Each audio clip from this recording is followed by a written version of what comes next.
Anyway, I'd like to introduce our speaker. This is Sebastien Boucksom. He's going to talk about the Yau-Tian-Donaldson conjecture. This is the second talk on the chair. Please do the second talk on the top. Please.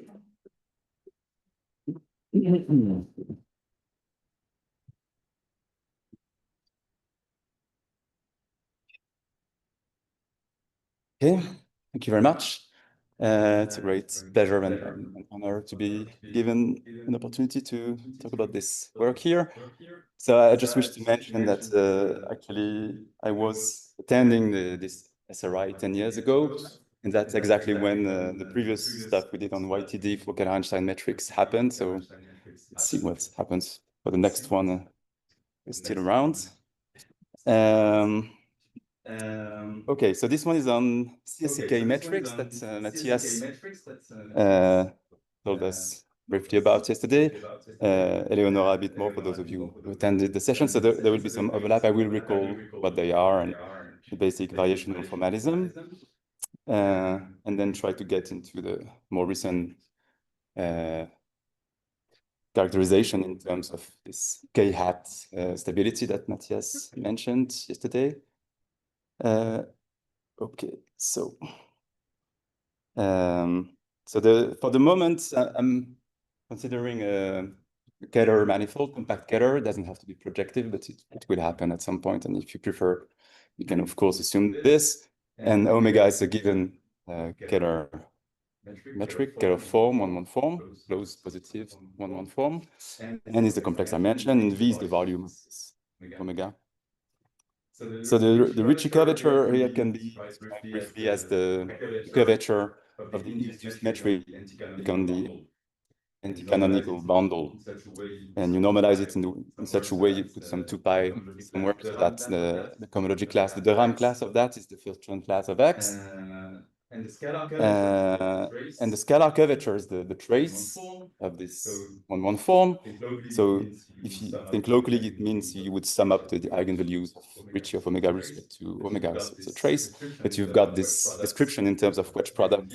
It is written here. So that's a smooth function. And as Matthias recalled yesterday, the value at a given point X is the proportion between the volume of an Euclidean ball and a small Euclidean ball at this point and the volume of a ball with respect to omega. Okay, but I mean, we got this quantity, and the question is whether we can find such a metric, a metric for which this function is a constant. So one first interesting thing is that if it's constant, we know the value a priori because the mean value of S can be described just by this cohomological quantity. So if you use the formula for the trace just above, you can check that immediately. You see that the integral I've written here is the integral of Ricci of omega wedge omega -1, and that's a cohomological quantity. So you get this number. And indeed, you say that omega is CSCK, constant scalar curvature Kähler metric, if S of omega is constant, and then it has to be equal to this S bar. So the more famous CSCK metrics are the historically more considered Kähler-Einstein metrics, and that they have a clear relation. So if you're Kähler-Einstein, it means that the Ricci curvature, the whole Ricci tensor is constant. So if you trace it, of course, you will get a constant as well. But in fact, the converse is basically true, in the sense that if you have a Kähler-Einstein metric, it means Ricci of omega is proportional to omega, then necessarily the first Chern class of X, which is the cohomology class of Ricci, has to be proportional to the cohomology class of omega. And conversely, if this proportionality condition is satisfied, then CSCK and Kähler-Einstein are just the same thing. So it's an easy consequence of the Didi-Bar lemma that I don't do it here, but it's a quite simple argument. So it just says that the CSCK problem is not a different problem from the Kähler-Einstein problem. Kähler-Einstein problem is a really special case of CSCK when you have this proportionality. And then maybe I can recall that if lambda here in the Kähler-Einstein case is negative of 0, then you always have a solution by Yau and Aubin. And if it's positive in the Fano case, you don't. It's K-stability condition describing when this can be done or not. Okay, so that's what I want to say about CSCK metrics. So the problem of finding such metrics is abstracted, and abstractions have been known for quite a long time. And uniqueness is also well understood. And it both have to do actually with the automorphism group of X. So more precisely, I'm just mentioning that, well, you see in the projective case, we get something more familiar, but it's kind of funny that if you take any compact Kähler manifold, you take the automorphism group, you take the identity component out zero, so that's a complex Lie group. Of course, it's not algebraic if X is compact Kähler guy, but still, I mean, Fujiki proved that you still have a largest linear algebraic subgroup in there that I denote by L hot, or sometimes it's called the reduced automorphism group by a small group of people. And the quotient is a compact complex torus. So if you think of X being projective, then automorphism group of X is an algebraic group, and this is the Chevalier decomposition. You get a linear part, and the quotient is an abelian variety. And this survives. This statement is still true in the compact Kähler case in general. And this linear automorphism group is exactly the group we look at for uniqueness of CSCK metrics.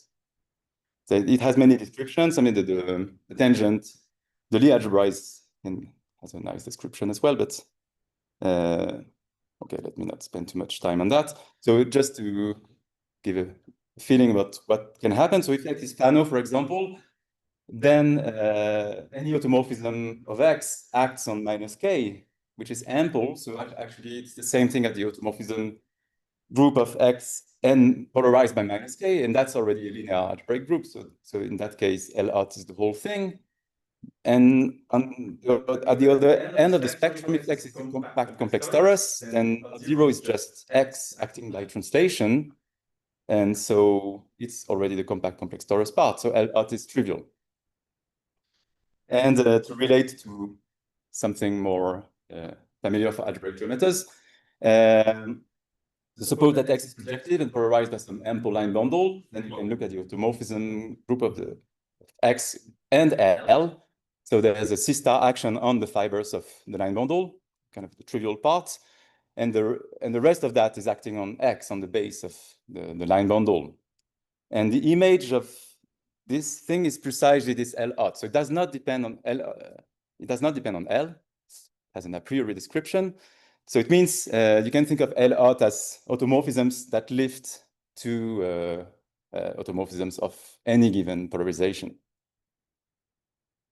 Okay, and then we have this interesting obstruction already back in the 50s by Matsushima in the Kähler-Einstein case, and Lishnerovich almost at the same time extended that to the CSCK situation. So if your compact Kähler manifold admits a CSCK metric, then necessarily this linear automorphism group has to be reductive. It has to be the complexification of a compact Lie group. And you can even say easily what this compact Lie group is. It's the group of isometries, holomorphic isometries of omega. Okay, and then using this, you get immediately easy examples where you don't have a CSCK metric. So if you take, for example, you blow up P2 at one point, the automorphism group of that is block triangular matrices, and that's a parabolic subgroup of PGL3. So it's not reductive. So this guy can admit no CSCK metric for this reason. Then, of course, there are many other obstructions, but I mean, this one I'm mentioning because of the next result, so quite a bit later. There have been several attempts at uniqueness. It was finally nailed down by Berman and Jonsson in 2017, that you've got uniqueness up to automorphisms. So more specifically, the group that acts transitively on CSCK metrics is this linear automorphism group. So if you fix a given Kähler class and you look at possible CSCK metrics in there, and they are all unique as it gets, unique up to automorphisms. Okay, and then existence, as we saw already, this productivity is an obstruction. Okay, so now moving to the variational formulation of this CSCK problem. So it was discovered by Mabuchi in the early 80s that the CSK problem has a variational formulation, and this is really the way it will get solved in the end. I mean, so the analytic part of the problem, the developing a pure variational formulation, this has been entirely completed a few years ago by the work of Chern and Cheng. So the analytic part, analytic YTD, say, is already understood. So let me tell you about this. So I will indeed assume that X is projective and fix an ample line bundle, and we are looking for a possible CSCK metric in the first Chern class of L. So we can parameterize these scalar metrics in the first Chern class of L by what you would call Kähler potentials. I mean, so there are really metrics on the line bundle L. So L is ample, it admits smooth metrics with positive curvature, and that are denoted by omega phi. And yeah, you normalize again the curvature so that this is lying in the first Chern class of L. And conversely, any such any Kähler form in C1 of L is of this form. So you get parameterization of the metrics we look for by metrics on L, but because we have metrics 2 times, I call them potentials anyway, even though they are not functions. They are almost functions if you want. And I'm using this additive notation for metrics, but I mean, it's not. So it's basically functions on X if you want. Okay, so that's what I was saying, all of this form. Now we look at this. So the key operator in this whole story of Kähler-Einstein metrics and so on is the Monge-Ampère operator. So it's just the volume form of, you've got a Kähler form omega. The volume form is omega to the n, but you view that as a function of this potential phi. So locally, it would look like the determinant of the complex Hessian of phi. So that's why it's called the complex Monge-Ampère operator. And this operator, so it takes values in measures on X, smooth volume forms, in fact. And it has the very nice property of admitting an Euler-Lagrange functional. So by that, I mean a functional whose directional derivatives are given by integration against MA of phi. So you could write that as E prime of phi is equal to MA of phi as a shorthand. And then you normalize this primitive, this Euler-Lagrange functional, by imposing that the value at a given reference metric on L is 0. And so there's an easy criterion to tell when a measure-valued operator has an Euler-Lagrange functional. You need to differentiate with respect to phi your operator and prove some integration by part formula, some symmetry, which is telling you that when you view this operator-valued, this measure-valued operator as a one form on the space H, it's a closed one form. And when you know that it's true, then you can write down a formula for the primitive by integrating along line segments. And you get the thing that Matthias wrote yesterday. So you get a formula that is basically some linear combination of terms involving powers of omega phi, the curvature of phi, and the curvature of the reference metric. So these we could call mixed Monge-Ampère integrals, these kind of things. And they are exactly what is very well controlled by the potential theory. So this energy E of phi is called the Monge-Ampère energy, in particular to avoid any debate about attributing that to the many people who worked in the field. Okay, so it's the primitive of the Monge-Ampère operator, Euler-Lagrange functional of the Monge-Ampère operator. And then there are other operators that also admit primitives, and there will one that is, there's one that is very important for our purpose. So if you look at the scalar curvature of omega phi as a function of phi, so that's a quite complicated thing. It's a fourth order partial differential operator. I mean, you need to differentiate phi 4 times to get S of omega phi. But anyway, you've got this operator, it takes phi to a function, and instead of that, you map it to a measure by multiplying by the volume form. And by the formula I wrote before, it's also basically Ricci of omega phi, wedge omega phi to the n-1. And again, this guy admits an Euler-Lagrange functional because it satisfies the same integration by parts symmetry thing that I mentioned before. And then you can write down the formula and you get, so I need to, unfortunately, tell you a little bit about the shape of this guy. So it's a sum of 2 terms.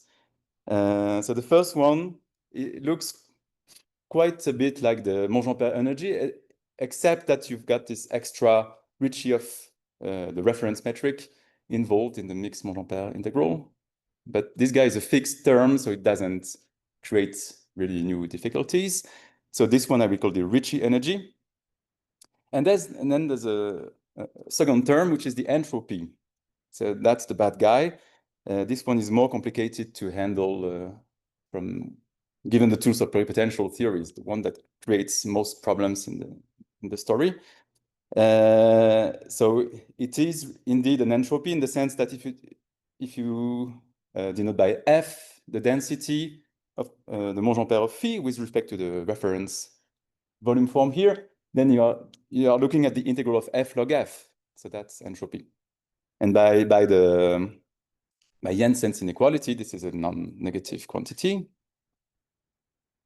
Okay, and now, so the functional we really want to look at here is this guy. So we are interested in the CSCK equation. So it means we want to know if there's a phi such that S of omega phi is equal to S bar. So we create a functional that with zeros will exactly be the CSCK potentials. So we look at this measure valued operator. And again, I mean, this one has another Lagrange functional because it's just the sum of the two guys I told you about before. So this functional here is the Mabuchi K energy. So it's the one that Mabuchi discovered. And then the upshot is that the CSCK problem is, the CSCK equation is an Euler-Lagrange equation of a functional, this functional M. So a critical point of M is exactly corresponding to a CSCK metric. And then I will call the corresponding phi CSCK potential. And well, and if you also combine what I've been saying about, then you get this formula attributed to Chern and Yau-Tian for this K energy functional. It has three terms.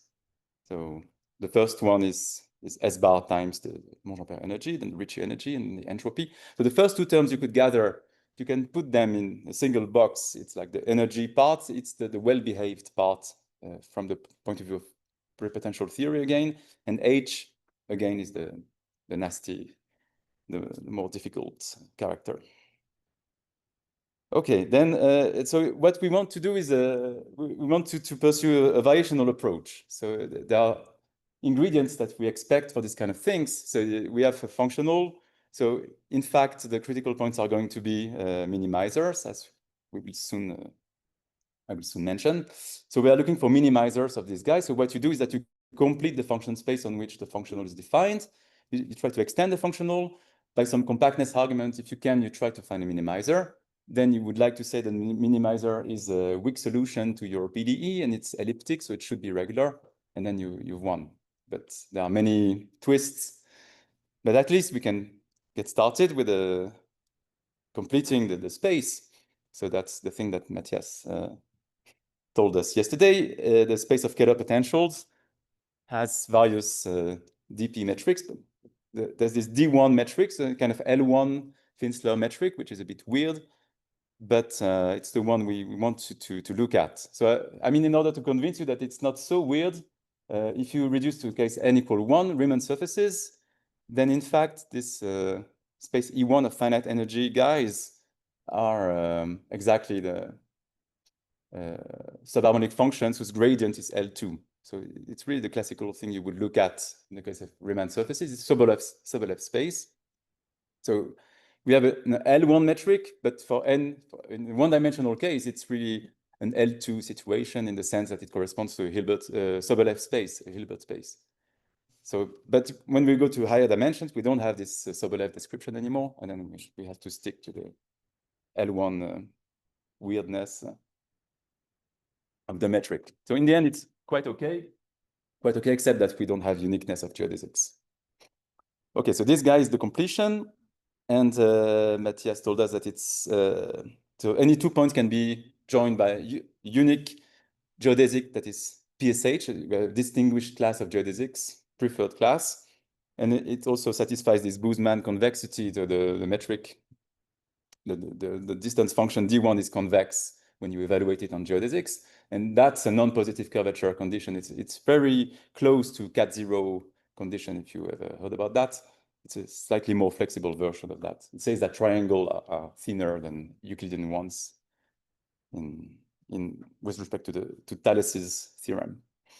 Anyway, so we've got E1, and we want to extend our functional, the Mabuchi K energy to E1. So it has various parts in it.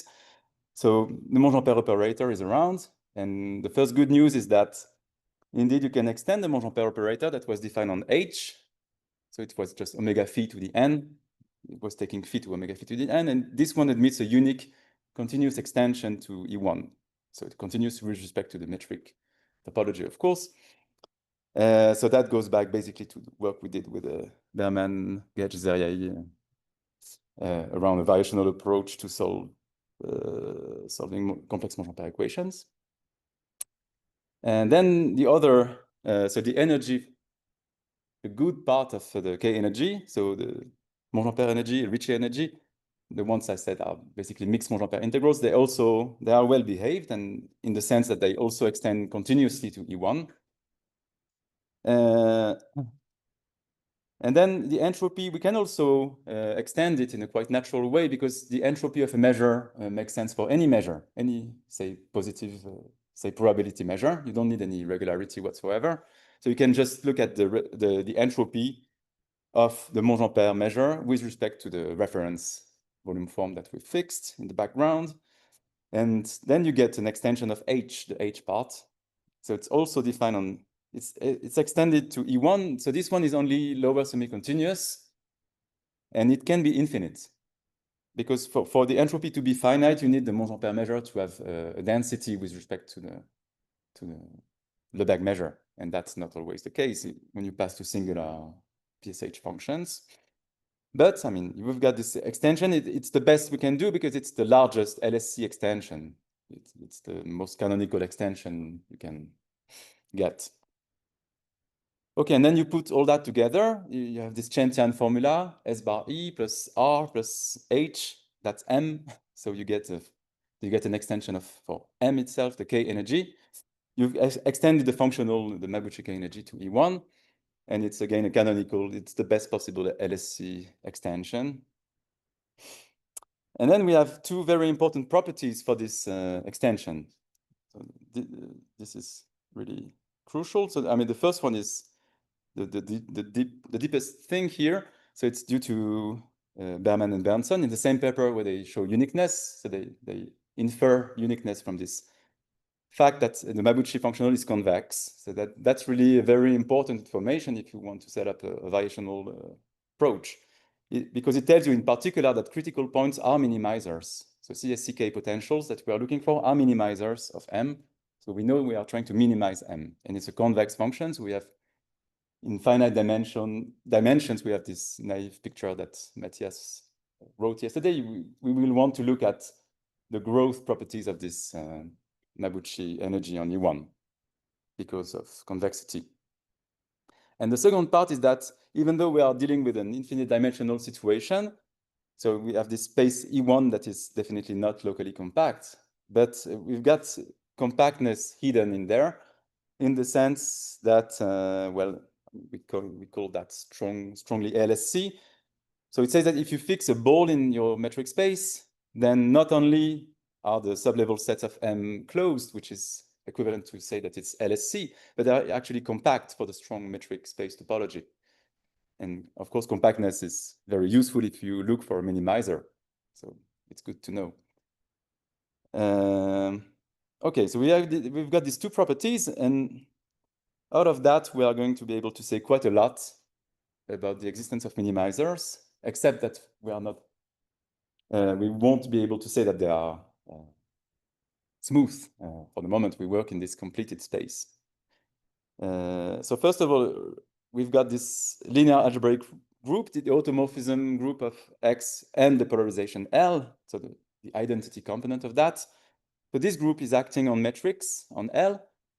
So it acts actually on E1, and you can show that it acts by isometries. It preserves the distance D1, and also it's a proper action.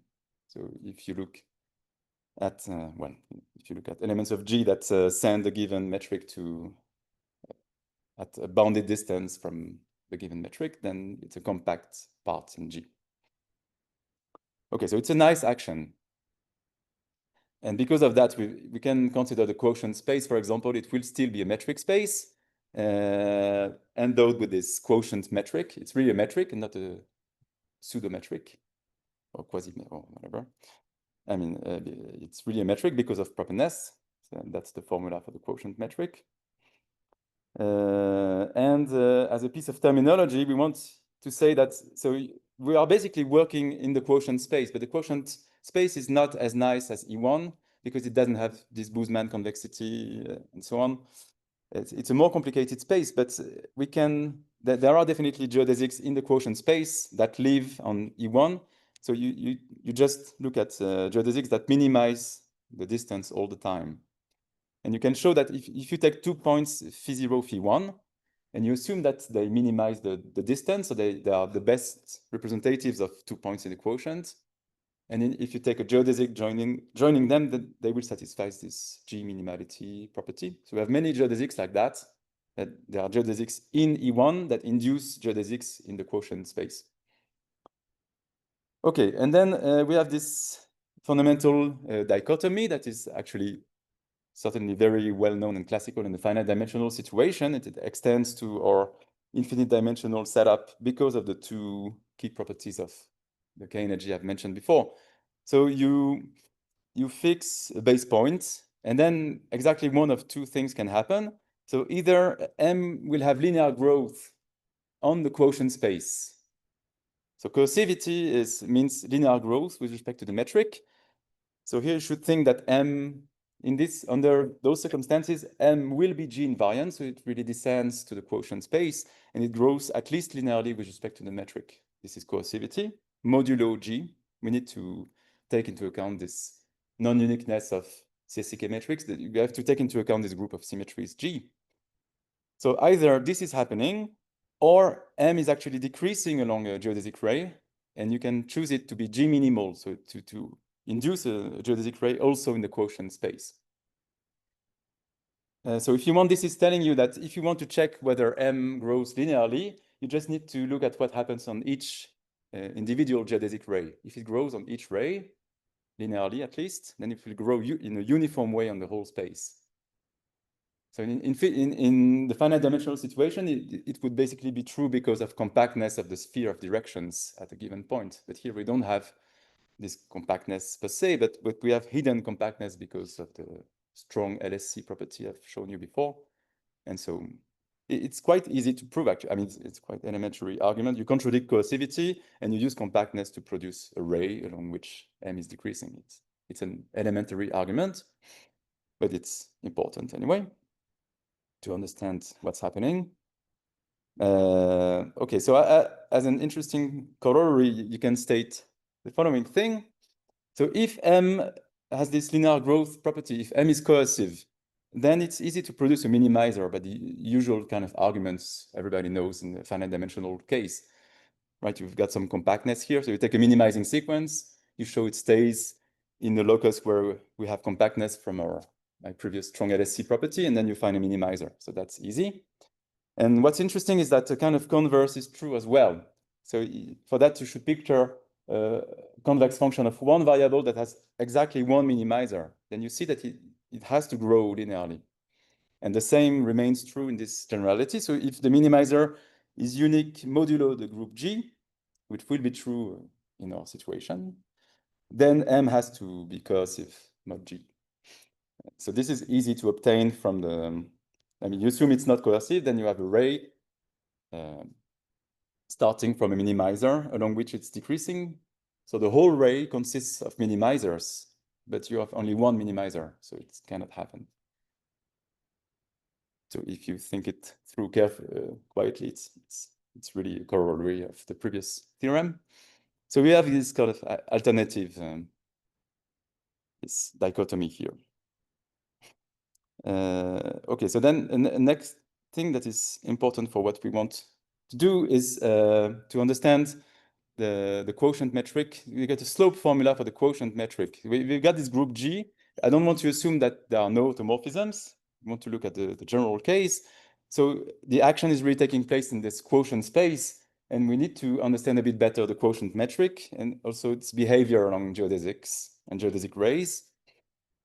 So for that, we introduce this asymptotic cone of the space E1 that Matthias told us about yesterday.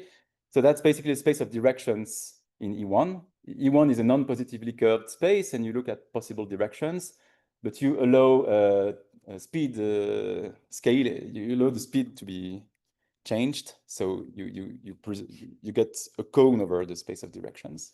So it's really a asymptotic cone, and that's so it's the set of directions of all geodesic rays in E1 that you can think as all starting at a given base point, if you prefer. Otherwise, you have to mode out by parallelism.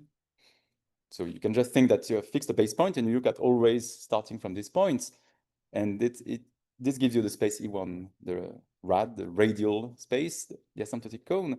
And it has a very natural radial metric given by the slope at infinity of the metric D1. So D1, Boucksom convex means that D1 of phi t and psi t is a convex function of t. So it has a slope at infinity. And this defines a metric on this space. Okay. So here, in order to state this slope formula, I want to assume that the automorphism group is reductive. And I've told you that by Matsushima and Lishnerovich, we know it's true if you have a CSCK metric. So it won't be a big assumption. It will happen in our theorem. So assume G is reductive, and you fix a maximal compact subgroup in there. So it would be the group of isometries of a given CSCK metric, if you have one. Okay, and then you have a corresponding symmetric space. So the complex group modulo the maximal compact subgroup. And that's a well-known, so it's a Riemannian symmetric space of non-positive curvature. So that's certainly a cat-zero space, in particular Boucksom convex. I mean, so this Boucksom convexity for Riemannian manifolds, it means precisely that the manifold is simply connected and the sectional curvature is non-positive. So it's true for this guy. And so it has its own asymptotic cone, and that's the so-called Tits building. So that's a more combinatorial object. But we've seen an example yesterday. So Matthias told us about the space of Hermitian norms on a given vector space. But that's GLN of C modulo the unitary group. So that's the symmetric space. And the corresponding asymptotic cone is the space of non-Archimedean norms. And actually, it's well known that these Tits buildings, whatever they are, they can be described as non-Archimedean norms over various local fields and so on. It was done by Bruyatitz a while ago. Okay, but so here we view it as a metric object. And then, so what I want to say is that when you want to understand the quotient metric, it's not the action of G on E1 that matters. It's more the action, quote unquote, of this building on the space of directions. You have directions in the symmetric space act on directions in E1. So to do that, you fix again the base point. You can assume if you want that it's invariant under the compact group. And then you pick a given direction in the symmetric space that you represent by a geodesic ray in the symmetric space. And then you look at this ray acting on the given metric. So because the metric is invariant by the compact group, it really only depends on sigma t as an element of the symmetric space. And you can show, it goes back to Mabuchi again, that this is a smooth geodesic ray in E1. So it has a direction again, and this I denote by phi c. And you can, and this direction phi c is independent of the base point. And what this is doing for you is to yield a closed embedding. You are really embedding the building, so the space of directions of S of G, in the space of directions of E1. So in a simpler case where G would be an algebraic torus, the symmetric space would be some R to the N, and you are twisting geodesics by this R to the N. So it's something that is well known when you restrict to test configurations. It corresponds to twisting test configurations by some R to the N vector. So anyway, Then we have this formula for the quotient metric. So it tells you that the slope of the quotient metric is also a quotient metric in some sense, but with respect to this BG action. So it tells you that the slope of the quotient metric is, you can also view the right-hand side as the distance between a given direction phi and this closed subspace B of G that plays a special role here. Okay. And then we can state this analytic YTD that I was referring to before. So that's because of, so the fundamental contribution here is this work of Chen and Chung published in 21, which is regularity of minimizers. So it's a key ingredient in a variational approach. You want to say that a minimizer is regular. And you would like to say that a minimizer here is a weak solution to the fourth order nonlinear elliptic PDE that is the CSCK equation, but there's no notion of weak solutions for this guy a priori, not like the Bedford-Taylor theory for Monge-Ampère equations. So you have to resort to more complicated things, but anyway, they did it. So we know that every minimizer is in fact a smooth guy. It's a Kähler potential, and so it's a critical point of M. So it's a CSCK potential. So CSCK potentials that we are interested in are exactly the minimizers of M in E1. And in particular, we get that minimizers are unique modulo the symmetry group G, because I've told you before that by Berman and Berndson, CSCK metrics are unique modulo G. So we've got all the ingredients to state. So we want to understand when there's a minimizer, and basically, by what I've told you before, it corresponds to the fact that M grows linearly, and that you can check along each geodesic ray. So you pick a geodesic ray, the given direction, and you denote the slope at infinity along this ray by this M rad. That gives you a sort of induced function on the space of directions, which is still LSC. And then you can state this analytic YTD. So, so analytic YTD tells you this. So the first condition is what you want to know. There exists CSCK metric if and only if you have this linear growth condition, modulo the group G that you have to cope with anyway. And the third condition is that G will have to be reductive if you have a CSCK metric, and then you have this building. And what you want to say that the slope at infinity is positive, except for the building part on which it will vanish. But the building you can think of as product test configurations, for those of you who know this terminology. And the last condition is a uniform version of that with some epsilon. So the slope at infinity is not only positive when you are away from B of G, but it's bigger than the positive multiple of the distance function to B of G, a quantitative version of 3. So if you think of MRAD as the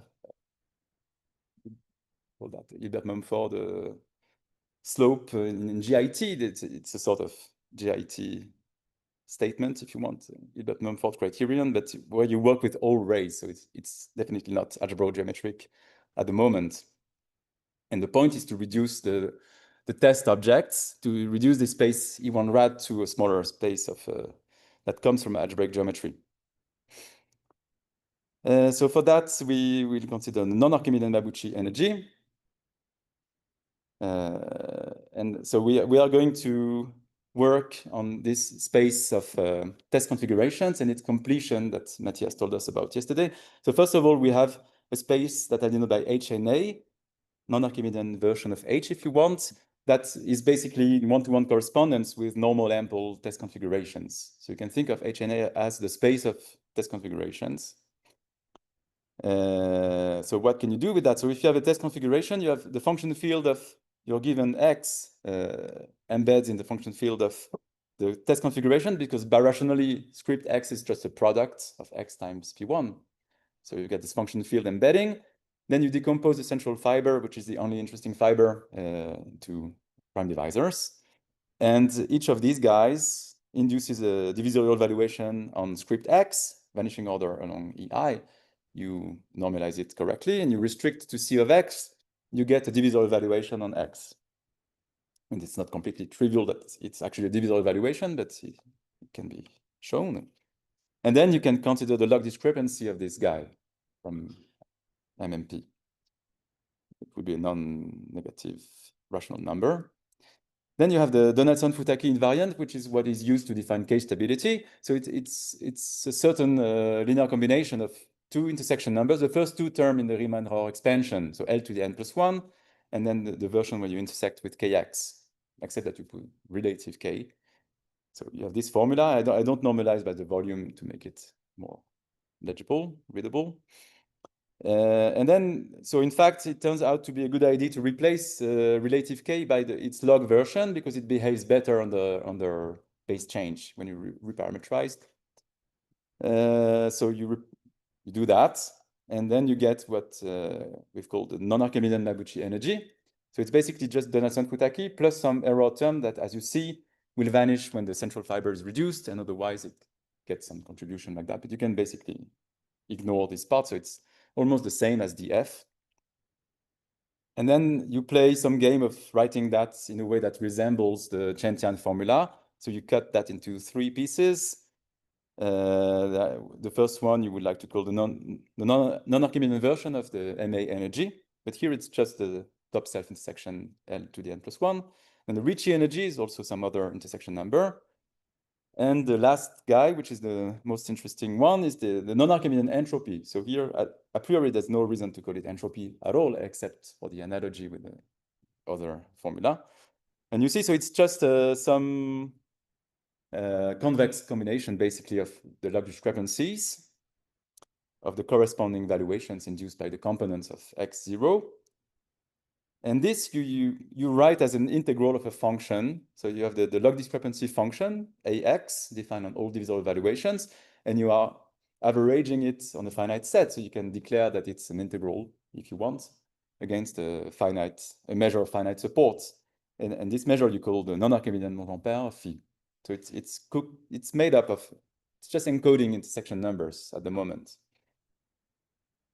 Okay, so you can think of that as you're just trying to mimic what we've seen about the Mabuchi K energy, and it may or may not be useful, but it turned out to be a useful perspective. So that's because you can extend these various species and the whole functional to the completion of the space of test configurations. And this is this K hat for the stability, for hat being for completion. Yeah, so we've got the space of test configurations, H and A. It has its own L1 metric, D1 metric, and you can look at the completion of that. So it's kind of a big space, but we view it as a space of finite energy PSH functions on the Berkovich space. But anyway, so we have this completion. It contains in particular filtrations and things that people look at in K stability. And on the other hand, we have this natural completion, or rather compactification of the space of divisor evaluations, which is the Berkovich space. And it consists basically in semi-evaluations on X, real valued semi-evaluations. We have a natural compactification like that. And then we play the game of extending all the guys we've seen. So first of all, we have this E functional, the R functional with some NA superscript. So they both extend continuously to the completion, just as the non-NA version did before. So this is basically because they satisfy some older continuity with respect to the D1 metric, if you want to know. The Montampère operator, same story. Again, it extends uniquely in a continuous way to the completion.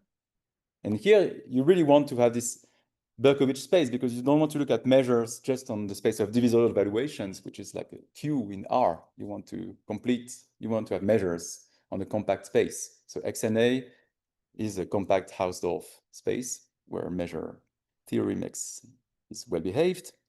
And you can extend the Montampère operator like that. The log discrepancy function, again, it extends. So this goes back to rather old work we did with Mathias and Charles Favre around singularities of PSH functions, and then was looked at again with Mathias and with Mustafa. So that's again well understood. We can extend the log discrepancy function, which is defined on divisor evaluations, to all semi-evaluations, to the whole Berkovich space, and then it can be infinite. It's not continuous, so it's an unpleasant function, but it's the one we have to deal with. And once you have that, and you have this formula for non-Archimedean entropy before, which was some integral of AX against the Monge-Ampère, you just take that as the definition of H and A, and it gives you an extension of. Now you extended all three pieces in M and A, which is basically Donaldson-Futaki invariant. So you get some extension of this non-Archimedean Mabuchi energy to the completion of the space of test configurations by using this Yau-Tian formula. Okay, so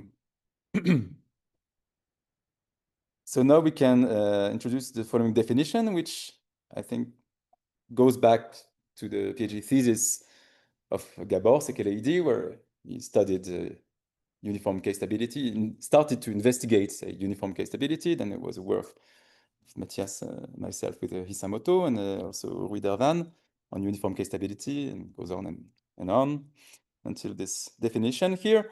So we will say that our polarized variety is K hat polystable if MNA is non-negative for all phi in the completion of the space of test configurations. So that could be semi-stability, and you want to say that it vanishes exactly when you have a product test configuration. But because you work in the completion, you have to allow R test configurations that Matthias mentioned yesterday. And then we can define uniform K hat polystability by, we require the automorphism group to be reductive. So it could be nice to show that it's a consequence of the definition, but to formulate it, it seems we need the building at the moment. And then what you want to say is that the condition of polystability is uniform. So product R test configurations, if you assume reductivity of the group, there will be again this building B of G embedded in the completion of the space of test configurations. And then you have this quantitative version. So here I don't explain everything so precisely, but you can realize the building of G as elements in E1 and A, and they will correspond to product test configurations. There are these fixi here. So anyway, the precise definition is not so important, but there's a quantitative version because I should probably hurry up slightly. So let me state the result here. So we've seen this analytic YTD where we work with this full space of the whole asymptotic cone E1 rad. And inside of that, we've got test configurations and the completion of this space. So that's E1 and A. And it really sits there with an isometric embedding. And so because of that, this kind of quotient metrics with respect to the building coincide on the non-Archimedean part. So just as a side remark. So then the key thing here is really this result that, so part of it is due to Chile a few years ago. And that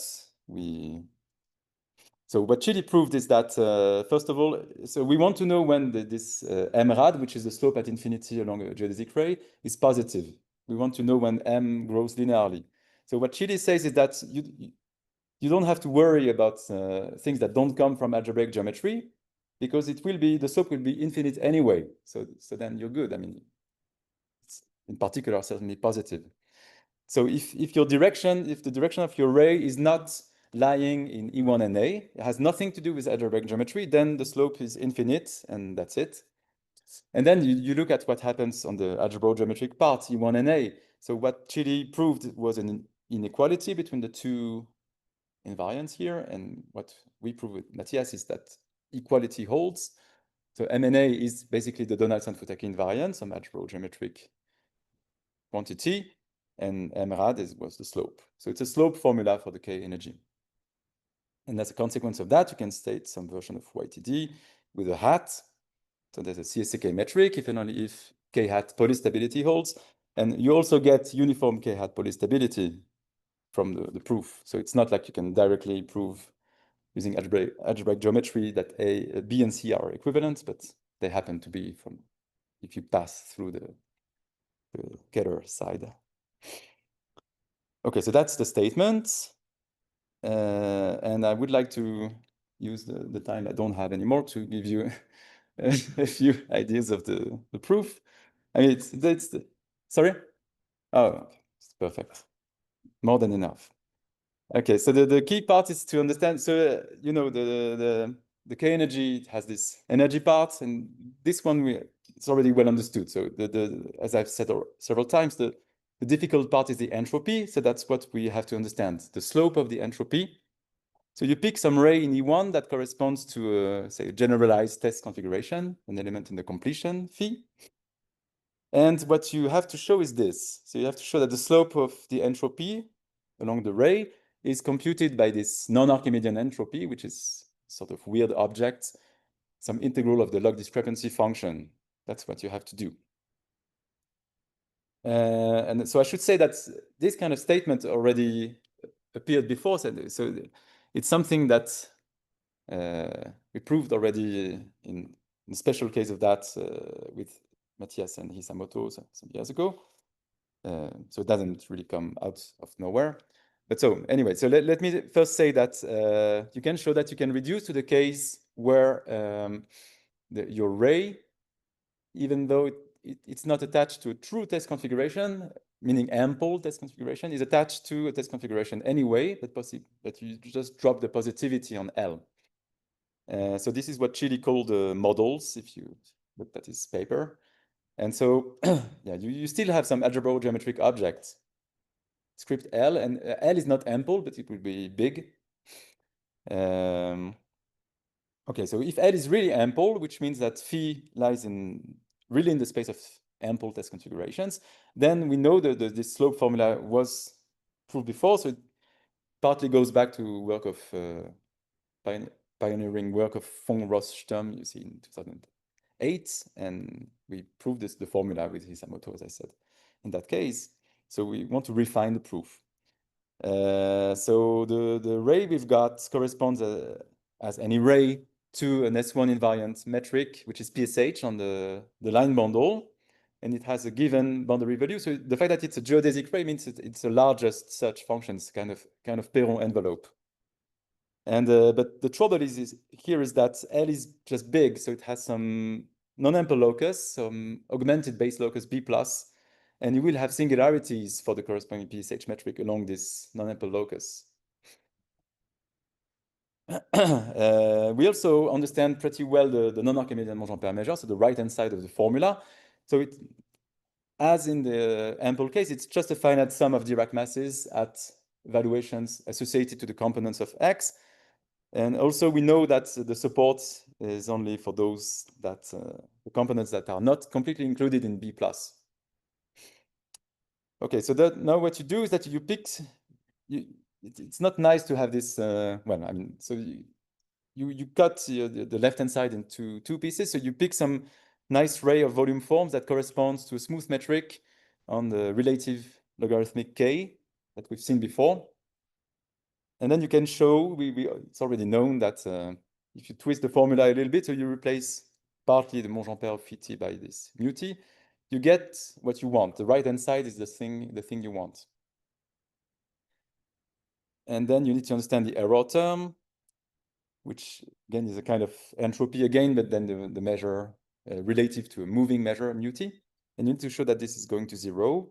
So I'm just explaining that to show you some ingredients, and I'm done. So one ingredient is that you need to understand the total mass of this measure mu t, and that's something we did with Matthias related to work on on degenerations of Calabi-Yau manifolds. So this is growing at least I mean, in a polynomial way. And so it tells you that this delta t, it gives you some lower bound that goes to 0 for delta t. And then you also need an upper bound. So this is where the new thing is happening here. So we use this regularity of envelopes in the big case that was done by Berman and Demailly, and there was a gap there that was filled by Eleonora Pinezza and Stefano Trapani recently. So we've got a quite precise estimate like that for the way the Monge-Ampère measure is blowing with respect to the reference volume forms. And you see that it's something that blows up along this B plus.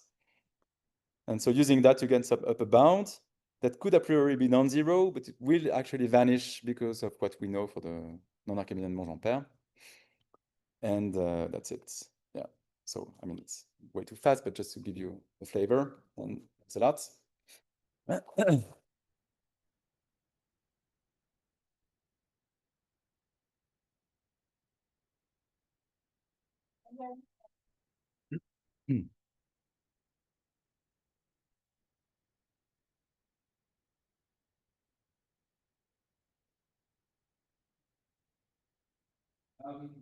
Do you know if this K-hat predictability can be used to construct any modular spaces? So, for example, we know openness or. No, I don't know that. Yeah, so I mean, I should say at least one thing about K-hat polystability that I haven't said is that, so it could look a bit desperate to work with this completion of blah, blah, blah. So there's a evaluative criterion for this K-hat stability. That's something we call divisorial stability with Matthias. You don't have just one valuation, you have a finite number of valuations plus coefficients, and that's some beta invariant. So at least this looks more reasonable, but it doesn't mean that openness, for example, comes for free. And for sure, I don't know anything about that at the moment. But on the other hand, on the analytic side of the story, there was early work of Schumacher and Fujiki, who construct, and then more general version by Rui Dervan and Philippe Naumann, who constructed some analytic moduli space for projective varieties plus the CSEK metric on it. But so they are not algebro-geometric objects, but certainly it goes in the direction that we would like to. I mean, the dream is, of course, to use K stability or K-hat stability if it's really needed. We don't really know. It could be still true with K to construct modular spaces, but at the moment I can't say anything more. Thank you.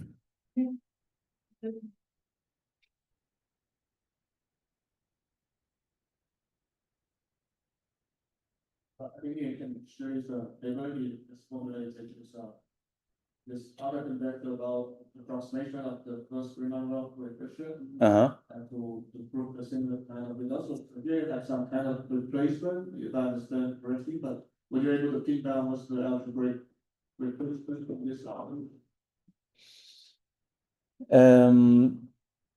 So the thing that Chile, I mean, yeah, there's this entropy approximation conjecture that would say that basically K-hat stability is the same as K stability, but that we don't know, and so yeah. So what Chile proved is that basically Chile proved that K-hat stability implies CSEK, and to get the converse, a priori, because we didn't have the right slope formula, we were just hoping to reduce to K stability. I mean, basically what was known before is that K-hat stability implies CSEK implies K stability. And you wanted to go that way from K to K-hat on the algebro-geometric side or non-Archimedean side. It's still not known, but you can just use the stronger information you've got from being CSEK. You've got information on the whole space E1, and then you prove a slope formula directly for these more general rays. So you directly get K-hat stability. But I'm not sure if it answers your question, or maybe I didn't. Yeah, more or less. We can discuss later.